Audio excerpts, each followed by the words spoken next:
ইসলামী শাসন চান, আমিও চাই, তবে ভোট করে আসেন। কি কথাটা আপনারা মানেন কি না? ওনারা যদি শরিয়া আইন করতে চায় আমার কোনো আপত্তি নাই। শিবির এমন একটা দল যেটা জামাতের সঙ্গে একদম যুক্ত। জামাত নিঃশ্বাস না ফেললে শিবির নিঃশ্বাস ফেলতে পারে না। কাজে শিবিরের কথাটা জামাত ইসলামের কথা। আমি প্রথম দিন বলছি জামাত ইসলামের চরিত্রের অনেক পরিবর্তন, তারা সুন্দরভাবে আগাচ্ছে। কারণ জামাত ইসলামের আমিরে আমি চিনি, যত দেখে না করে পাকনা দাড়ি টাড়ি, ওনাকে আমি সালাম দিই, কিন্তু বয়সে আমার 5 বছরের ছোট উনি।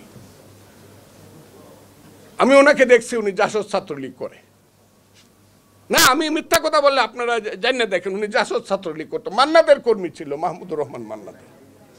উনি খুব সুন্দর ভালো কথা বলে, আমি মনে করছিলাম এখন বুঝি বাংলাদেশ অপাইব, কিন্তু না। তারা পরে দেখা গেল ফ্র্যাঙ্কেস্টাইনের ভূমিকা অবতীর্ণ হয়েছে, যে আশ্রয় দিছে তারা খাইতে চায়। কথাটা খুব ঠিক। 18 সনে যদি বিএনপি যদি দানের শীষ মার্কাটা কার বলেন আপনারা? বিএনপির। তাদের পাল্লা মার্কা ছিল? বিএনপির মার্কা দিয়ে তারা ইলেকশন করছে। বিএনপির আস্তিনের নিচে তারা আশ্রয় নিয়ে পলিটিক্সটা করছে 18 বছর 20 বছর। এখন যেন মনে হয় নৌকার দানের শীষ 2 সাপের 1 বিষ নাকি। এটা কারা ছড়ায়? ইউটিউবগুলো কার? 50,000 ইউটিউব আছে জামাত এবং শিবিরের, তারা এগুলো দখল করছে। ব্যাংক তারা দখল করছে, হসপিটাল তারা দখল করছে, প্রতিষ্ঠান তারা দখল করছে। এটা আমি খারাপ মনে করি না। বিশ্ববিদ্যালয় তারা দখল করে ফেলছে, ভাইস চ্যান্সেলর সব। আমি আমার জেলা দিয়ে বলি, আমার জেলায় একটা সিট যদি পায় জামাত, আমি মনে করবো আমার পুনর্জন্ম নিতে হবে। আমি চ্যালেঞ্জ করলাম, আমার কিশোরগঞ্জ জেলার জামাত 10% ভোট পায় দেখাক। সুহেল আছে এখানে, কিশোরগঞ্জ 10% ভোট পাক।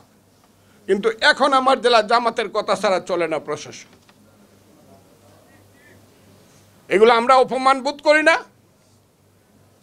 যারা তারা আশ্রয় দিল, বাঁচাইলো, তাদেরকে এখন খাইতে চান। এখন আবার মনে করেন বিএনপি দরকার নাই, আমরা ইলেকশন করে আমরা পাস করে ফেলবো। বিএনপিকে ভুলে গেছেন যে বিএনপি আপনাকে সমস্ত জায়গাতে আশ্রয় দিছে। দেশনেত্রী বেগম খালেদা জিয়ার 2টা স্টেটমেন্ট যদি মনে না রাখেন, 8 সনের পরে ভুল করবেন। জামাতের পক্ষ হইয়া 2টা স্টেটমেন্ট করছিল, আপনারা পড়েন সেই 2টা স্টেটমেন্ট, একটা 12 সনে একটা 13 সনে। তখন উনি বিরোধী দলের নেত্রী ছিলেন, আপনাদেরকে আশ্রয় দেয় নাই। দেশনেত্রী বেগম খালেদা জিয়ার মতো মানুষ পাইবেন, এখন আপনি বলে ফেলবেন 2 সাপের 1 বিষ, নৌকার দানের শীষ। কেন? আমরা একসাথে চললে কি হইতো? আপনারা ভালো হন, মুক্তিযুদ্ধকে স্বীকার করেন, আমরা মুক্তিযুদ্ধকে স্বীকার করব। আপনি ইসলামকে বলেন, আমিও ইসলাম স্বীকার করি। ইসলামী শাসন চান, আমিও চাই, তবে ভোট করে আসেন। কি কথাটা আপনারা মানেন কি না?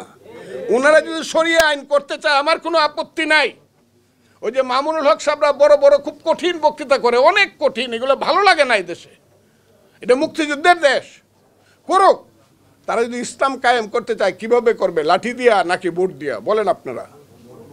তাহলে তারা যদি ভোট পায় আমরা তাদেরকে স্যালিউট দিব, আপনারা ইসলাম কায়েম করেন, কিন্তু ভোটটা ঠিকভাবে করেন।